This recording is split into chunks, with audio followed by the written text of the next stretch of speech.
Hello, Steve White, Steve Arts 89. Well, I was trying to get to my Disney animated marathon I was planning this weekend, which I've been putting off for months, because I haven't seen all the old animated films. But, of course, New York Toy Fair, I didn't realise it was on, so all I'm seeing on my Facebook is just pictures of toys and things that's being released, and it's like, damn, I have to look at all this and work out what's actually coming out and what's not, and yeah, so I think the most interesting thing is probably the Fright Zone, the He-Man Master Universe Fright Zone, because they've done a couple little interesting things with it. They didn't just recreate it exactly, which is kind of what they did with Castle Grayskull. They did a little bit to Snake Mountain. They gave it some more interiors, second level, and an extra little bit of mountain around the entrance thing, which makes it look a little bit more like the animated one. And then some people have made like a blood waterfall that you can get and attach to it, so it looks more like the Snake Mountain from the animated series. But the Fright Zone, honestly, I don't own it. I never bought the original. I didn't like it as a kid. I didn't buy it as an adult, even though I bought everything else. I just never got it. It's not a castle. It's not. It never felt like a place. It just feels like a little courtyard or something. It was just like two walls and a floor. And I'm like, why would Hordak be hanging around in this place? It's like two walls and a floor, and that's it, and a tree. And I never got it. I never liked it. Now, recently they were suggesting that they were going to do a Fright Zone, and they were asking us, do we want like an animated style Fright Zone from She-Ra, which was more like a big giant industrial sort of complex castle sort of building. And I'm like, I want that. We didn't get that.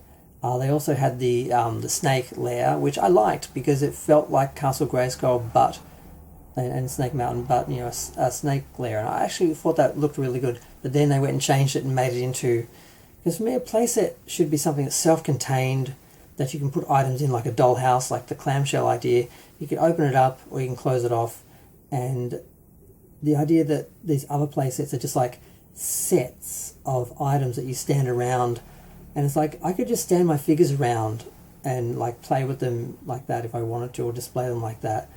I want a playset to actually be like a solid thing, like something that you can really, so I never really got it. But what they've done, which is interesting, they've reversed it so you can either display it as the two walls in the courtyard and have people just standing in front of the doors, or you can reverse it the other way. You can have people on the outside, and you have the doors, and you actually have a floor on the inside. So it's still not a castle or a building.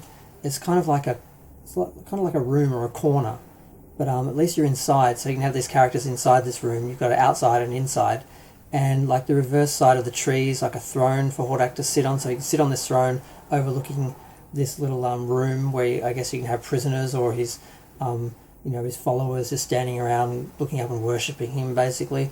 So it's got some function, but the weird thing is they took away the snake puppet and they replaced it with this creature with its head that kind of looks like the snake, but it's not quite big enough. I think they needed to make him really top heavy and have this big head and this really big body and little legs.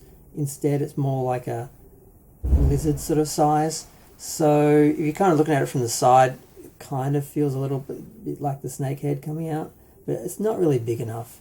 And if they couldn't do a giant figure, they needed to have like a figure with a giant head and a giant neck and a little body or something. So, but it's kind of interesting. It's kind of okay. And they've also got a little like a little face on the side of the doorway, and the crows all go on the tree. They're little separate black crows, and the tree has a face. I don't know if the original had a face. I can't remember because I never owned it and never really looked at it that closely because I never liked it. But yeah, so they've done an interesting thing where they've made it reversible. So now it's either like a play courtyard or a play room, because you can't really call it a play set because it's not like a building, and it's not like a bunch of items that you set out in like a pattern, which I hate. That's why I never liked Eternia, because it's like three almost play sets that you stand around with a bunch of things, like they're sort of attached by the monorail and that, and yeah, so nah. So yeah, this is okay. I would rather own this than the original, because this has a bit more function. And you have to worry about, because the other issue with not buying one of the vintage ones was just like, how am I going to find one with the snake head puppet thing that isn't deteriorated? I've seen some that have survived. And I've seen people also do replacements, and I'm guessing someone is smart enough to do a solid one, which will never deteriorate, that you can just sit there rather than puppet. But that was the other reason why I didn't buy any of the vintage ones that I have seen over the years. But yeah, so Castle Grayskull and Snake Mountain are going to be joined by the Fright Zone, which makes sense because they were the three big play sets, but this was the failure one, and Eternia, on some ways, felt like a failure to me. Even though the main castle actually does have quite a bit of function and is sort of its own sort of unit, it just always seemed to be lost in this sort of group of things. But I'm going to go. Feel free to share, like, comment, subscribe. Let me know what you think of this new spin on the Horde Fright Zone.